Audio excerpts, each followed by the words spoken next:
Scorpio. Hey, it's my second time trying to record this, so here's hoping. So this is the horoscope for you for Activation Day. I explained in the other horoscopes, and you feel free to go back and look at the other signs that I did.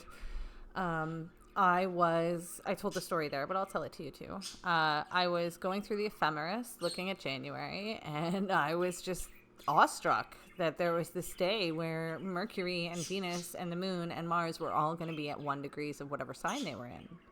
And I was like, okay, well, that's important. So I charted it, right? Because that's what we do. And I could tell that I wasn't seeing everything. So I immediately went to my asteroids. Like, there's a lot going on, okay? Just without anything added, basic astrology. Saturn and Mercury and Jupiter are all handling the first degrees of Aquarius on this day, okay? While the sun is in Capricorn. Now, that's a lot all by itself. That is squaring Mars, like a hard square from Aquarius to Taurus. This is the first real square that we're feeling, and it's being activated by a sextile from the moon. Like a sextile and the Queen Conks to Mars from the moon. Like, this is really, really heavy, Scorpio, and it's not happening in your sign. Like, it's not you, okay? But there is an asteroid in your sign that is creating this fixed cross that I found. So I plotted the asteroids, which you can do if you want the website. I can show you how to get there. But I plotted them to see what was on 1 degree of any sign during this transit date. And what I found were the ones that were aligned at 1 degree were telling a story. This happens a lot of the time. You know, it's just a matter of us paying attention. It's kind of like how the sky is always beautiful. You just have to look. There's always going to be a sunset and a sunrise.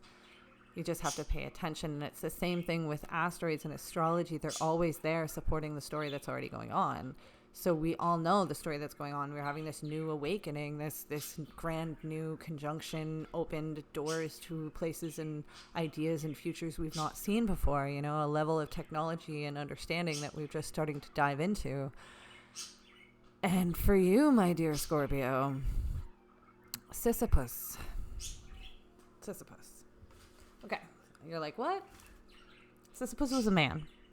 He was forever punished for being deceitful and conspiring to kill his brother.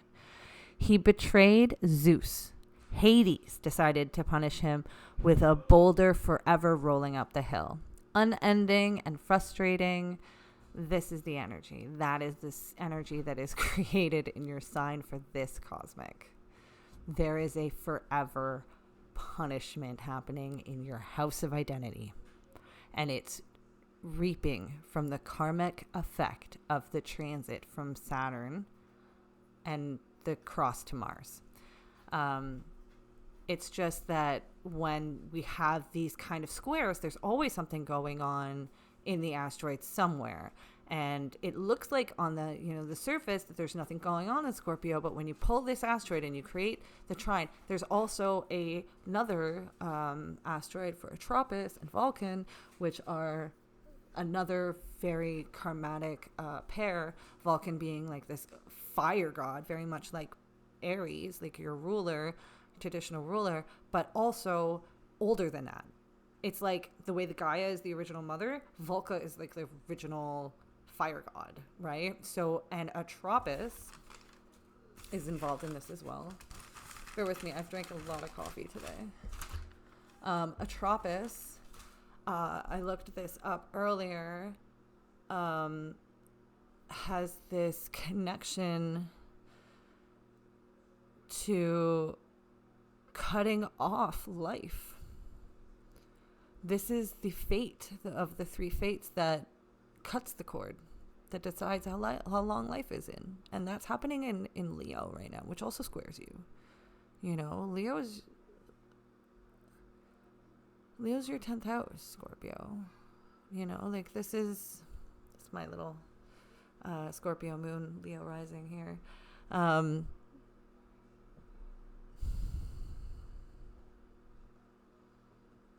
There's decisions that you're making that are going to change everybody's life. You very much are going to be the Grim Reaper here. Sisyphus took the punishment for trying to be more than God. And that asteroid is literally in your house of identity. So you, as much as you're going to be, and Mars and Uranus being in your 7th house now for a while in this conjunction, and then to the square to Saturn and Uranus are going to be squaring in your 7th house constantly from your 4th house. You are having a rooted change, like guttural change. It's not that you're getting like replanted. It's that like your roots have been cut off and now you have to grow new ones legitimately. And it completely affects and is to be affecting your partnership. You are always going to be in torment, Scorpio. I'm sorry, but that's the life you decided to come into. You know this. You reap confrontation. You search out destruction so that you can see change. That's just who you are. And if people don't understand that that is part of your life and that torture inspires you and is part of your gifts to be able to handle the torture so that you can be the inspiration, people who don't get that won't last. Mars, your ruler, is going to be in your 7th house. You're either going to like legit fuck or fight your way through this. And I know that sounds appetizing for Scorpio energy, but it's not the regular kind of casual business here. These are serious energies. You have Uranus in the 7th house. You are isolating the people you are with. And if they cannot handle that laser beam of focus, if it affects them in a way that changes who they are, take note. You are going to see people with X-ray vision now when you partner 1-to-1 because Uranus is sitting in your 7th. And as every time that you get aspects to your 4th house, you're going to be reminded that you cut off old roots so that you could grow new ones to use those fucking glasses in the first place. You know exactly what I'm talking about. God, when I channel Scorpio energy, I get so serious. I'm sorry. I have Mars and Saturn here to conjunct in my 12th house, so it's a little heavy for me. I appreciate you guys a lot. Your 6th house will continually have the North Node in it for the rest of this time. Like you know that you have to change your day-to-day routines. You know that it's not an option anymore. You know that the way that you lived before was toxic and you have to change it. It's fine. You're doing a great job with that. You will feel your karmic matters and you'll feel the positive effects of this transit, of this empowerment of your own ability to be inspired by pain and creative through transformation of, you can't transform without being in pain. Have you ever watched an animal like rip out of an exoskeleton or a butterfly like leave a cocoon? That's not a good feeling when the air hits your sore skin. But the people who get it, the people who really love and support you, the ones who value your steadfastness, the Capricorn energy that really gets you, the Pisces people who really get you, they're going to be there in the mix of this, okay?